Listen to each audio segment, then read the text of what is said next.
Welcome back to another episode of the Elite Investor Show, where we interview some of Tampa's top real estate entrepreneurs, developers, and investors. Here today, joined with me is Punit Patel, legacy Tampa guy. You have quite a bit of experience in the Tampa Bay area doing investing. And what's unique about you is you have experience across a lot of different investing strategies and like pretty wide swath of geographical area. So hoping we can pull that into our discussion a little bit today. Before we go there though, we were just talking about, before we started, a little bit about delegation and like overcoming challenges, hardships, obstacles as entrepreneurs, and kind of like the different levels of business people get to and what problems they face or are overcoming. With where you're at in business, what are some of the biggest obstacles that you think you face like today? I kind of feels like I'm kind of going through all of them right now because I'm a realtor. Haven't been doing that honestly full time. It's more like, hey, if a friend wants to hire me to represent them as a buyer's agent, I like to do that once in a while. I've listed some houses for sellers that I've spoken to. I've listed houses for flippers and all that, and I'm kind of getting away from that a little bit. I know we've talked about that before, but really in the wholesale business, the biggest challenge we've faced recently is just trying to delegate and get somebody else on the acquisition, right? Because I'm managing all these flips, and we've talked about I'm getting into the new construction here soon, and that's kind of like a full-time business by itself. So getting Nishan to join the team earlier this year. I met him through the group at an on-site last year, and obviously new to the business, got to learn everything on how to speak to sellers and how to negotiate. So obviously we had a little bit of a lull in our production, at the beginning half of this year while he kind of got going. And, it's tough to not step back into the acquisition role while you're waiting for, your team to kind of get where they need to be to succeed. But I finally kind of just let him take the helm on that. And he's just been in the trenches grinding, and last couple weeks he's just been popping off contracts left and right. So that's good. Yeah, I'm really excited about that. Can I jump in for a second? Yeah. All right, so I go back and forth with this. In my military background, I kind of have this belief. I don't think it's my original idea or anything, but it's the principle of like the whole man concept or the whole human concept. Gender doesn't matter here. And it's kind of like if somebody is consistent in one thing, good indicator they're going to be consistent in many things in life. Or like if they lie and cheat and steal in one area, like they're likely going to do that in other areas of life too. Yeah. So like, for example, if you have a guy in your platoon and he like always cheats on his wife, like is he that good of a teammate? Like can you trust him? That kind of thing. And one thing, shout out to Nishan, he might watch this. I see that dude in the gym like every morning. Yeah. And so I think there's something to be said here about consistency. I've seen a lot of folks, they have kind of uninformed optimism when they enter a phase of entrepreneurship, and they're like, dude, it's gonna be awesome, we're gonna make all this money, we're gonna like get all this stuff done. Yeah. And they learn real quick. I think that can really be a wake-up call for some people, and they get disenchanted with it a little bit when they realize how hard it really can be, and it'll take you to the trenches. So shout out to Nishan, really consistent. But I would ask you, Punit, like, do you think you believe in the whole man concept with like, he's super consistent in the gym? Does that also mean he can be consistent in the business? Well, yeah, I mean, to contrast that a little bit, something you said reminded me that, there was actually a long road getting to meeting Nishan. I've hired other people before him. Last year, actually it was the year before, in December, I had just renovated my house in St. Pete, and I had my apartment in downtown, and I didn't want to break the lease. I didn't want to pay the 2 months to break the lease. So I was kind of trying to sublease it, and I found this kid online who he basically agreed to move into my apartment and sublease it, and he found somebody to live in the other bedroom as well. Mm-hmm. So I was telling him as I met him and walked him through the apartment, he was pretty excited about it. I was telling him about what I do, and he was like, I would be interested in doing that. So I was like, okay, great. Yeah, like, this is the world. Hired. Yeah, exactly. Like, it's like the world speaking to me, like, there's a reason this all happened, right? It's not just a coincidence. So I kind of went down that road. I trained him. I kind of tried to get him into the disposition role of my company. And along the way, he was having trouble paying the rent. And then, he decided that he was going to break the lease. First, he started asking me for like break on the rent after we already had an agreement. Then he was telling me he's going to break it and just, go move somewhere else, basically. Along that conversation, he started asking me for the things that I left in my apartment, because I left it fully furnished for him: bed, silverware, plates, like all of it. And I had like a $2,000 couch in there, and he's like, hey, can I have this? And I'm like, well, I mean, that's a brand new bed frame. I probably paid like $400 for it, but if you want it for like $150 or something, like you can have it. And he's like, oh, okay. And then anyway, he moves out, long story short, and he took everything with him, everything, including plates and silverware and all that.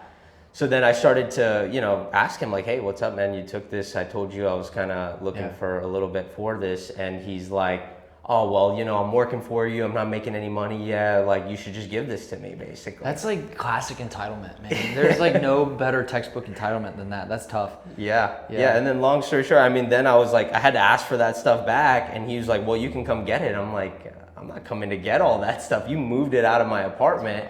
But anyway, I ended up firing him because I was just like, I didn't trust him at that point. I was just kind of learning a little bit about his character. Fast forward, I meet Nishan, and I mean, this guy's like the exact opposite. He's like the most honest and trustworthy person. He literally told me like, look, I'm at this job, I'm making good money at Dell, and I don't know if I'm really ready to do this or not yet. But then he was like, okay, if I do this, we're going into a new fiscal year in February. I would want to let my company know so that they don't start me on projects. Yeah. And I'm like, wow, that's amazing. The guy's making decent money. He could probably try to do both at the same time while he's figuring this out. The week he was going to quit his job, he got a raise, a pretty substantial raise. Yeah. And he's like, no, I'm out. I'm going. And he quit, and he started in a commission-only position. And yeah, I mean, there was a couple months it was really difficult for him, but he just kept his head down, and now he's really figured it out. Yeah, I think about that a lot, like the difference between interested and committed, because in this game, your commitment will be tested. It'll be tested consistently. And I think the thing that I've accepted that separates the people who are interested, because interested people will do the thing and they'll do it to like the extent that it's convenient, but as soon as some obstacle or something comes up, they'll stop. But the people who are the most committed just go until they get a positive result. It doesn't mean they win every day. It doesn't mean maybe the result wasn't quite what they would get. Maybe they're not, developing all of Tampa if that's what they want to do or whatever, but they'll go until they get a positive result. Yeah. And then maybe reevaluate a little bit. But yeah, I think about that a lot, because starting is easy. Starting is very easy. Yeah, there's all this excitement in the beginning. You think it's going to be the next big thing, but what happens when you don't see that success as soon as you were expecting? Are you going to keep going? Or are you going to revert back to your old ways and, go and do what makes you comfortable? Yeah, man, that resonates. So what other things right now do you feel like is challenging you in your business?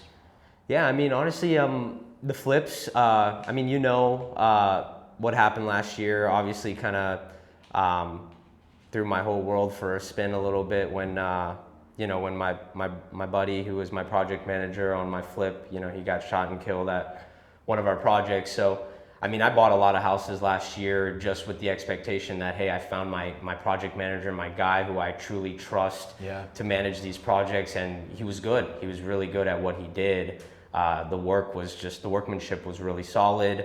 Mm-hmm. He had urgency. He was on top of everything. And unfortunately, a little disagreement with these guys who didn't want to finish the tile job, and they started, smashing up tile and stuff, and guns came out, and just like that, all of a sudden my boy is gone, and I got to pick up the pieces where we left them. So I'm still kind of getting through some of those projects from last year. I'm on the last one that, I don't know if you saw, but we just listed in Tierra Verde, which ended up coming out really nice. Excited to get an offer on it and get that one on so we can, move forward with new projects and put that in the past, obviously, because it's been pretty tough just trying to get those projects finished after everything that happened last year. Yeah, I can only imagine. So something that I think is really valuable in the business is reps. Like you're getting reps and reps and reps with what you've seen in the market, like the past,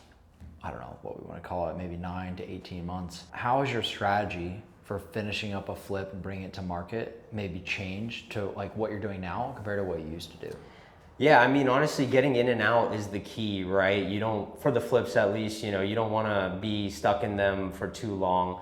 I mean, me, I'm the type of person, I get into the house and like, I want to make it perfect, I'm thinking about, all right, who's the person who's going to buy this?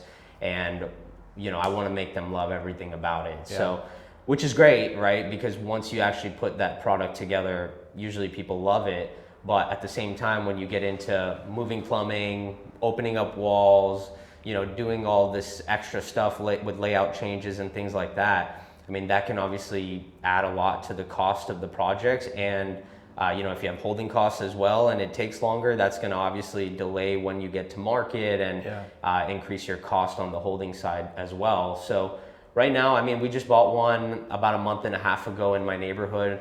It's like 3 streets over from where I live. And I mean, we opened up one wall. It wasn't like a whole wall that we opened up and we put an LVL beam on that. And we moved the kitchen. So besides that, it was pretty cosmetic. Yeah. The kitchen moving was not too big of a deal since it was a frame house on pier and beam.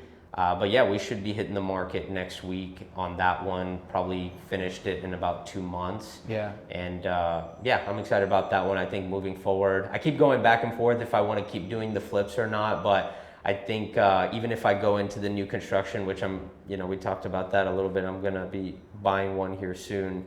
I think still doing some small flips here and there just to like keep the projects moving and keep the keep the contractor busy as well is probably something I'll continue doing. Yeah, I mean, if it's working and you have a proven system that's repeatable, like why not? So let me ask you this.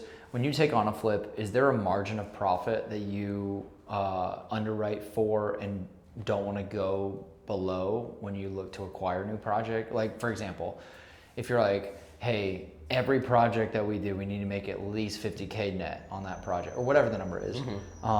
And if it's 43, like you're not going to do it, or you're going to adjust your offer so it is that number. Or do you have different numbers based on, hey, it's lipstick only, we got to move the kitchen, full gut type thing? Yeah, I mean, I've been going off of like the 75% of ARV typically. I think I would probably adjust that moving forward now that I'm kind of getting through some of the ones that I bought last year. But I like to keep that 25% margin in there. Yeah. That being said, there's always going to be additional costs that come in no matter what, right? Yeah. I don't think I know anybody who's in this game who consistently stays within their budget. Yeah. You open up walls, you find something new. There's always going to be an extra expense, but I think 25% is a good margin. But if it depends on the price point as well. I think 50K is a great number to make on a flip, unless you're doing something more high end. Obviously, you want to make a little more to account for that risk. Yeah. But 50K, I think, is a good profit to make on a flip. Yeah. So how many active projects do you have now if you include the ones that are listed? The one that's listed in Tierra Verde and the one I have in Central Park is all I have. And then I'm under contract for another 2. One is a new construction in historic Kenwood. And then we also have a double lot in Central Park that I'm trying to decide if I want to take it down or not. But I don't know, it's in my neighborhood. I'm tempted just because it's a double lot on a good street, on a proven street. I'm considering that one, but we may assign it. We've received some offers to assign it as well, so I'm kind of deciding what I want to do here. If you're open to sharing, what would be the assignment? Like, does it make it worth it to just get rid of it now? Yeah, that's the problem. The assignment fee does not get me too excited, but doing the project does. So that's kind of why I've been leaning that way. But after going into the cost of what it's going to cost me to actually build those houses and how much time it's going to go into it, I'm really trying to figure out like, all right, well, what's the sweet spot of like what to build here to keep my costs low, but still obviously get what I want on the back end. So I'm kind of just in the preliminary stages of figuring out what those numbers look like, and I'd love to kind of go over that with you just to see what. Let's do it. I learned that mistake in Payne last year. We built absolutely the wrong thing in the wrong spot. Last year we finished up a single unit where we built a 3-story single family home on a street. Looking back, I'm like, James, how did you, come on. But you gotta be real. I keep it real. Like, so we built a 3-story single family home on a street. Every other house in this whole block is 1 story. And like dude, you can go one up, but don't go 2. From 1 to 3 is wild. So that was the least I've made on a project ever. I think in total, including like me doing the listing for free and stuff, I had a partner on it. In total, we made like $16,000, which is like you're like months away from being negative. So grateful to come out with that. Was still in the green, but yeah, that was not cool. So lesson learned on that. Yeah, that's what I'm it's funny because from the wholesale side, you always like look at numbers like, oh yeah, you can bill for this. And, but once you actually are about to, invest your money into the deal and you realize like, oh, well, I gotta kind of have to figure this out. Like, what does this actually look like? Well, you realize really quickly, like, wholesale is a different game than actually investing, right? So you have to understand that when you're actually going to invest, you have to actually spend the time to understand what you're really dealing with, because it's not just numbers on a piece of paper. It's real life. Yeah, for sure. It is real life. And we buy on market deals, we buy off market deals. The last few deals we've done were off market. Every once in a while we find a great on market deal. We'll do that too. I don't think wholesalers are bad. I think they're actually totally required. I love buying a good wholesale deal. I'm not really a wholesaler myself. Like every once in a while, I'll plan on closing something. If I hear somebody mention, like I don't mind just shedding that project before we even buy it. But what I would say about wholesalers, not you in particular, just in general, is I'm like other people, especially maybe newcomers, are like, hey, how do I get plugged in? I'm looking at this off-market deal. I was like, don't trust their numbers. They're not a bad person, but like, they're not looking out for your project like you're going to care about your project. They're trying to make the biggest fee on it. Exactly. I like when somebody sends me a wholesale deal, I don't mind if they send me any other information, but I'm looking at only 2 things: the address and the price. I don't care about anybody else's analysis at all. I just don't care. If I have questions, maybe I can ask them, but I try to be so specific in the areas that we buy in that I don't mean this like arrogantly or anything, but I don't need anyone else's like input usually, because I already know like what is the right move there. And you need to underwrite your deal yourself. If you're relying on someone else, well, what happens when you commit to that deal and then it doesn't work out? You're not going to go blaming them. It was you. So I agree. I'm the same way. When I'm buying a deal, address, price, I do all the research myself. I come up with what is a good price. I make my offer completely independent of what their opinion is, because obviously they're just trying to make the biggest fee. So to take some risk off the table, an option for you might be like if you can split the lot before closing. I don't know if that's an option there or not, but just selling one of them, and then that reduces the principal on the one that you keep the better of the 2 lots, and then now your basis is even lower for building it new construction. I actually like that a lot. This one may need a variance actually. So I was thinking, on one hand, I'm like, okay, this is more work. And then on the other hand, I'm like, you know what, screw it. I should be able to get that variance.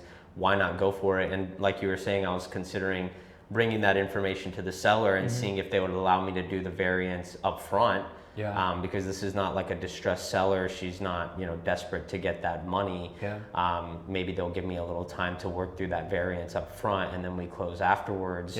And maybe I can work on my plans in that time too, so we can get closer to getting permits and breaking ground. I try to gate my approach with any of these things. So like I don't want to be working on interior floor plans until, let's say I'm doing a rezoning, until like I pass through the gate of my plan development being approved at city council. Like if I've gone and spent $10,000 to generate some initial drafts with the architect, but then it doesn't get approved at city council, then it's like, oh man, like that's kind of the same as just lighting it on fire.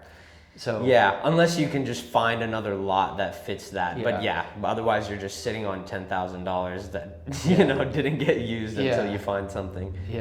So, and I think being able to repeat certain plans and like minor changes to them is also some cost savings. So I try to really gate my approach.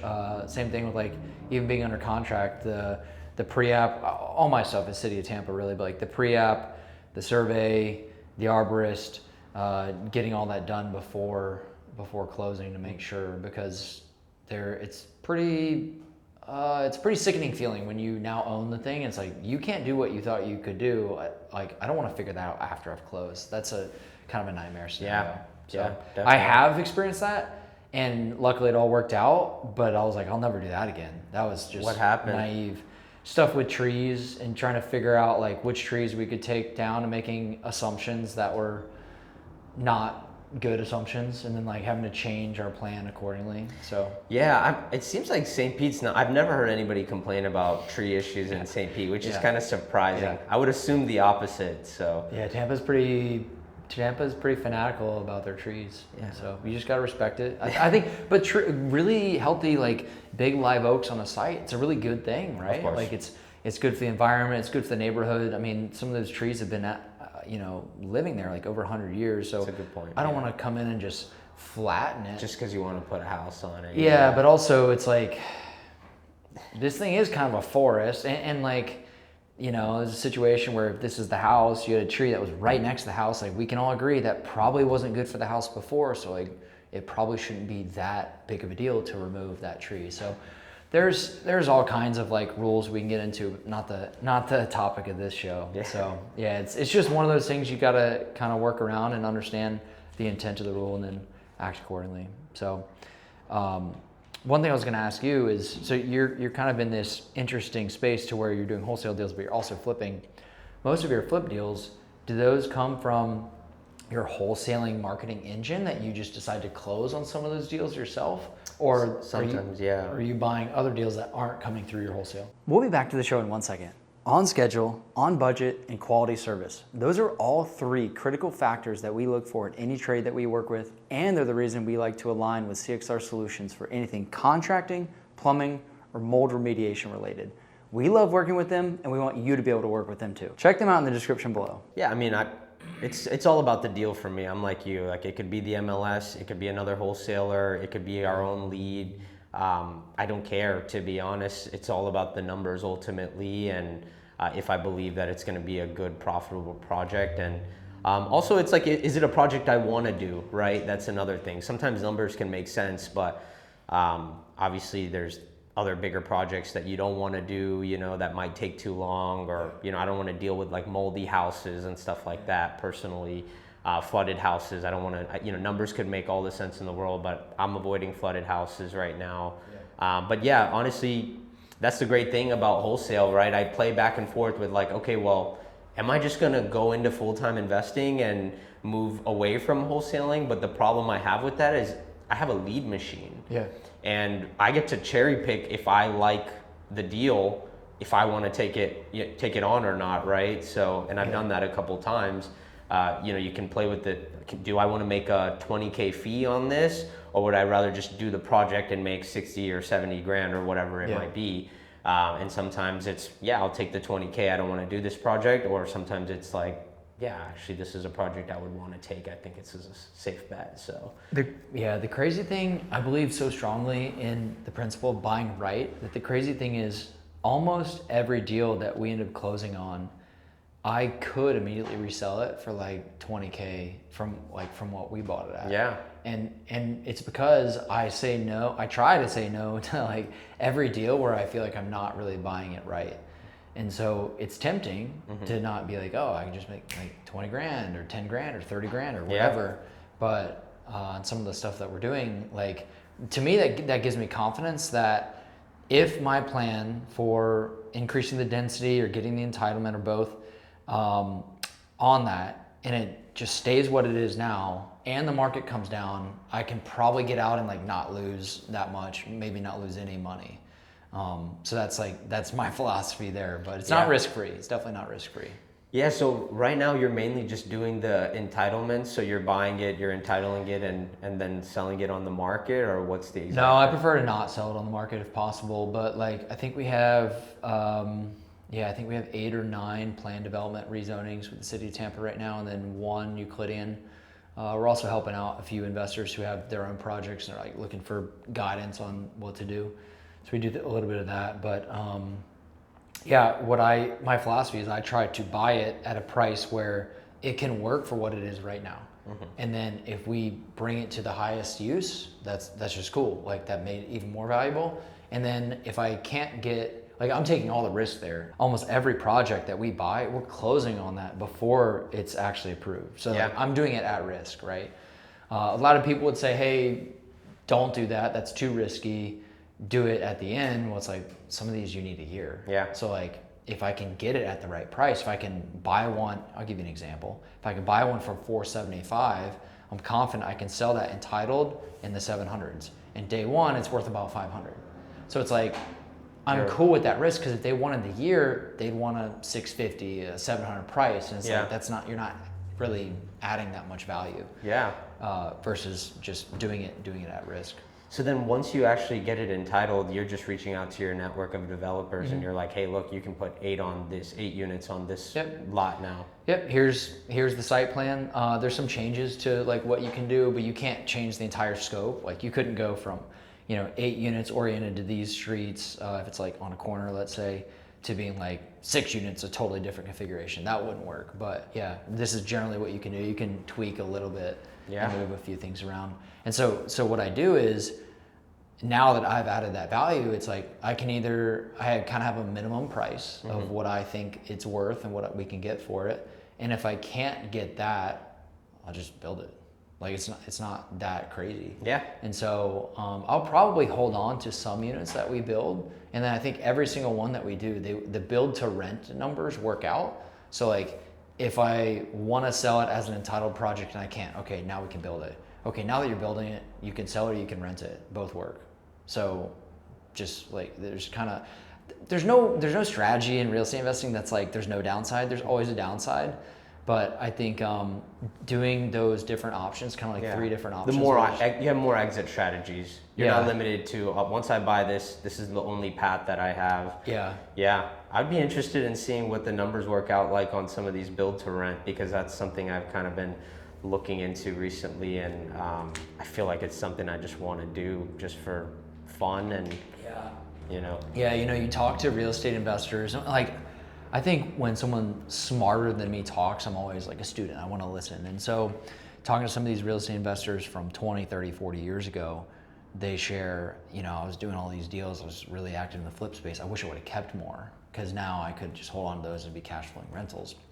And so, one of the most financially free, biggest givers, entrepreneur type person that I know, he just has like 100 single family homes and they're all paid off, and then just rents them. But he also got those when they're all probably like $100,000 a piece. Oh, probably 40, dude. Probably 40 grand. Yeah. So it's like, I don't know. I think there's some merit to it. Yeah, no, I agree. I mean, I definitely am very bullish on this market, but I feel like we've definitely, got some room to go, but I'm not sure, how soon we're going to start seeing the appreciation come back again, right? I've been reading a book Mark Toro gifted to me called Emerging Real Estate Markets. Have you heard of that? I think someone mentioned, I think you mentioned to me the other day, maybe. Maybe. Well, basically, he's just talking about the different stages of the real estate cycle, the market cycle. And I don't know, a lot of things are indicating we're kind of like at the end of a seller's market, which, doesn't mean that, we may not bounce back and get back into a seller's market, within a couple years. But I'd be interested to hear your thoughts on it. He basically breaks it into 4 segments: a buyer's market phase 1, buyer's market phase 2, and then seller's market phase 1 and phase 2. And it definitely feels like, just from how I'm reading into it, we're kind of on the tail end of a seller's market ultimately here. Can we examine this a little bit more? Yeah. So is it all cyclical in the book, to where like seller's market phase 2 goes directly into buyer's market phase 1? Yep, that's right. So interesting. Does it talk about the time frames that each one usually lasts? Well, it just depends on what's actually happening within the city, right? Yeah. He's attributing the growth to job growth.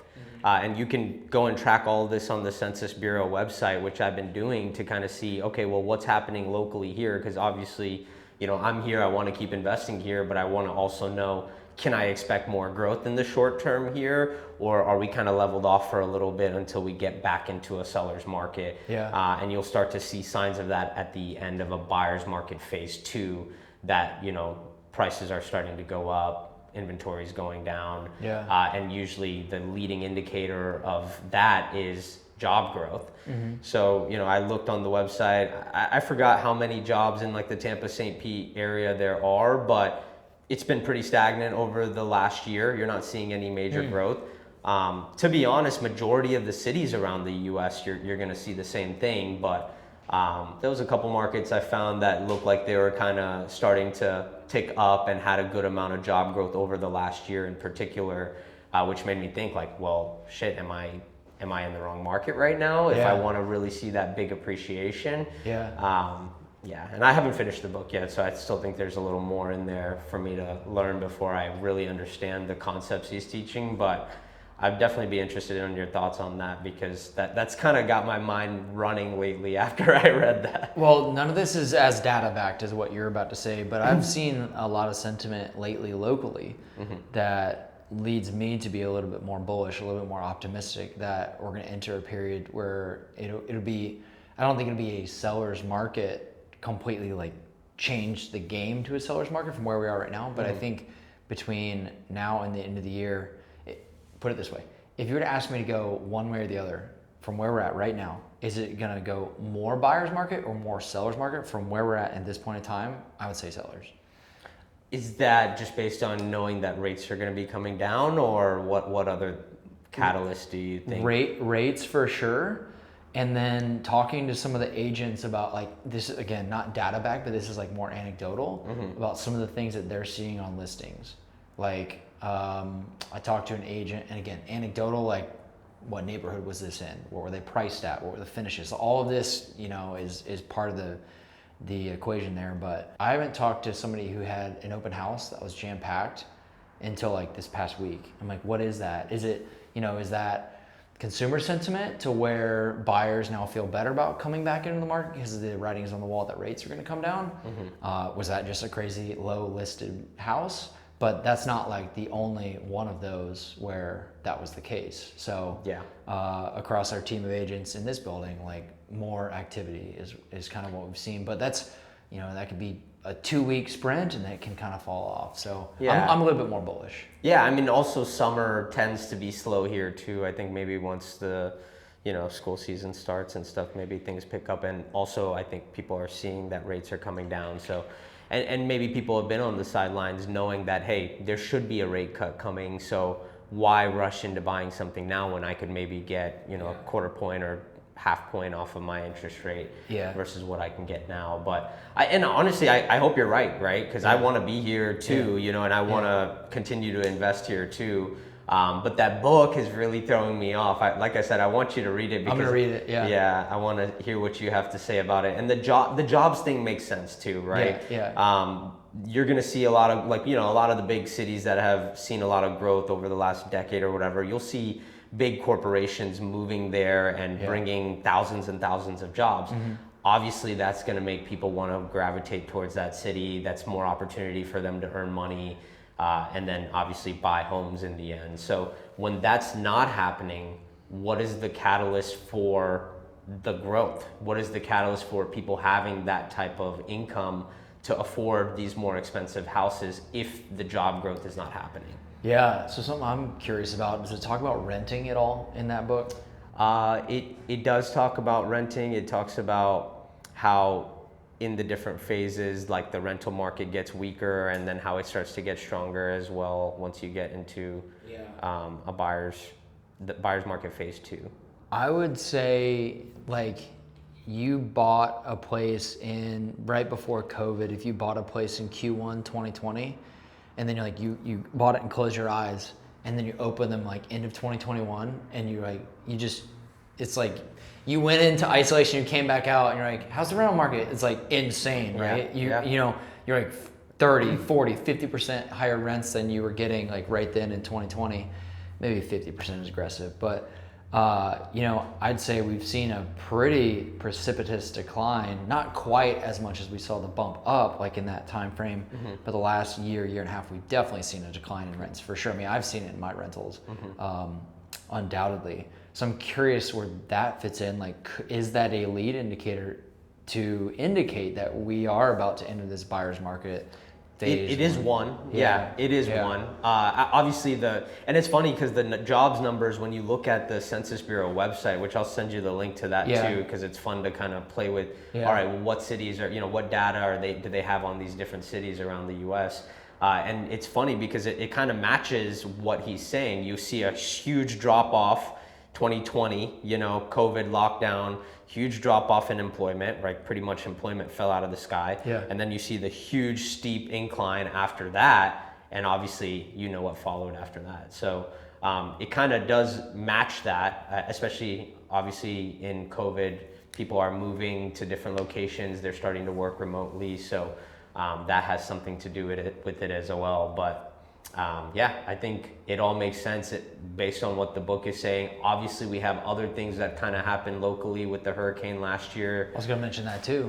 that kind of increased inventory as well. But to be honest, I don't think that helped us, right? That's kind of another reason why we're kind of moving in that direction even faster right now with all the inventory that's coming available. What do you prefer? A seller's market, personally? Of course. Yeah. I have all the control. Yeah. I know I can get my number. Prices are, I don't know if you remember in 2021, like you could buy a flip and in 3 to 6 months when you go to sell, you're selling for like 30 grand higher. I was consistently seeing that in the wholesale deals that I was tracking that I would sell to investors. Yeah. I would tell them, hey, it's 350 now, but when you go to sell, it's going to be 30 grand higher. And I was right every time, pretty much until, end of 2022, it kind of slowed down. I think that taught a lot of people bad habits because like you could buy any deal, buy it wrong, not do the rehab right, not do the value add plan right, and still win. Yeah. And you're like, why is it so hard now? It's like, well, this is actual how it really works. Yeah, and it's interesting because like the finishes too during that time, right? Yeah. Like the style that was in, it was like, I don't know, it's very basic. Like a dude could, could finish out a house and like, everybody would love it and it would sell like a hotcake. But, all the grays and, the style that was in at that time is kind of out right now. So it's a little difficult to put a, truly nice product on the market too.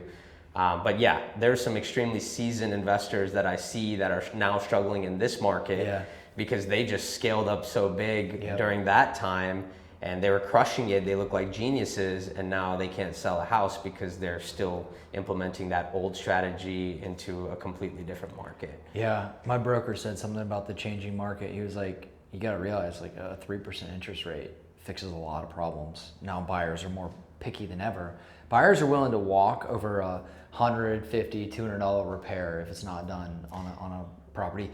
And I respect it. They can go find somebody else who will do that repair on that house. And so buyers can afford to be pickier than ever right now. Speaking, you brought up the hurricanes. My feeling with the hurricanes is, last year was pretty terrible. I don't have a crystal ball. I don't want to predict the future, but I think if we don't see much hurricane activity on the Tampa side this year, I think people have short memories. I think a lot of people will forget some of the consequences of the hurricane and then be like, I think it'll help the real estate market here. But if we have another one like we had last year, I think it's gonna be really bad. It's gonna be devastating to this market, because I mean, people are still traumatized. Of course, people will forget, but at the same time, I'm talking to these sellers every day, and there's been so many stories I've heard of people being in their house when water starts to come in. I've talked to sellers in Snell Isle, for example, and literally water started coming into their house. They had 2 small children. They literally had to throw their kids on their back and swim through the water to get to their neighbor's house to get out of that. Yeah. And that's not something that you forget very easily, obviously, right? That being said, I've lived here my whole life. Hurricanes don't scare me because, they never really end up being as serious as what they tell you in the news. But last year was, 2 big ones. I think Helene was obviously the bigger impact with all the flooding that happened. And a lot of people lost a lot of money. I've talked to sellers who paid, $950 or $1 million for a waterfront house. And this year they're selling it for $600 or $650. Yeah, that's crazy. So they're literally coming to the table to sell their property, and hopefully they got paid out on their insurance policy to kind of soften the blow a little bit. But Yeah, I didn't evacuate from Milton last year, so I'm in a non-flood zone. I'm 25 feet high or so, and so for anybody who wasn't in Tampa last year with Helene, we really didn't see like hardly at all, like wind impacts and not much rain or anything. But we saw a ton of storm surge, and so like in any area that had a flood zone, either you were affected or people around you were definitely affected, and then non-flood zones less. And so I didn't evacuate for Helene and didn't really see much until the next day I drove around. I was like, oh damn, this was serious. You see that mark, you're like, holy cow, it got that high? Like 3 feet or more in some cases. Yeah. But with Milton, I also didn't evacuate, and I stayed at my house, and I was like, yeah, this is getting kind of uncool. Like, dude, it sounds like a train outside. Like, I got a lot of videos from my front porch. And even those I don't think did it justice. I look back now, I was like this just, this is kind of an uneasy feeling. Yeah, at the Tierra Verde project, we got lucky. That house is like 2 streets from the water, but we had 0 flood damage, 0 water come onto the lot at all. But we had some massive palm trees like right on the edge of the lot that were completely uprooted. Like the whole thing fell down. And if that fell in the opposite direction, it literally would have come down on our roof. We saw a lot of that. I mean, driving around for like the next 2-3 months, you would see that all over. Massive trees completely uprooted, not just like a limb that fell off, not like the top is blown over. The whole thing came down. Those winds were strong during Milton. We evacuated during Milton just because we were worried about our toilets not working, because we were hearing that the sewage system was getting shut down. But I stayed for Helene, and in Milton I was in Brooksville for at my parents' house, and they lost some shingles and stuff, but nothing that serious up there. Unsettling. So I don't know, we'll see what happens. We're in the middle of it today. It's the end of August right now, so we'll see. It's supposed to be raining all week too. It's been raining since like Friday, and it's been nonstop. So that scared me a little bit. I'm like, I was sure that we weren't going to see another serious hurricane this year, but it's been raining a lot, so I don't know what's going to happen. Yeah, a lot of those trees, like the hurricane, there's like bands to it, and so like they soften up the earth a lot, and then those oak trees are so strong, they're not usually going to break limbs unless they're already weakened somewhere. They just blow the whole thing over because the ground is super soft. There's a massive oak on my street. It like lifted part of the street up. It fell into a guy's house actually, and then that house just sold the other week. I'm talking to this seller right now. He's like up the street from me, and I pass his house all the time on First Ave North in St. Pete. He literally had an oak fall away from his house. But the roots completely lifted the house up. I think we talked about this at one point. And he's still living in the house? And he's still living in there. Yeah. I think you told me about this. And he was telling me like, first of all, I don't think he's getting any money from his insurance company. I think he mentioned something about a clause that, they'll pay if the tree falls on the house, which is, completely ridiculous. This guy owns this house outright. He still chose to insure his house. He doesn't have to have insurance since he doesn't have a loan on it. And the first time something happens, they're trying to use some clause that, the tree didn't fall on the house. It fell away from the house, even though the whole house is like exposed to the elements. And he's living in there right now. It's crazy. It's wild. Cool. Well, as we wrap up, what are some things that you're most excited about?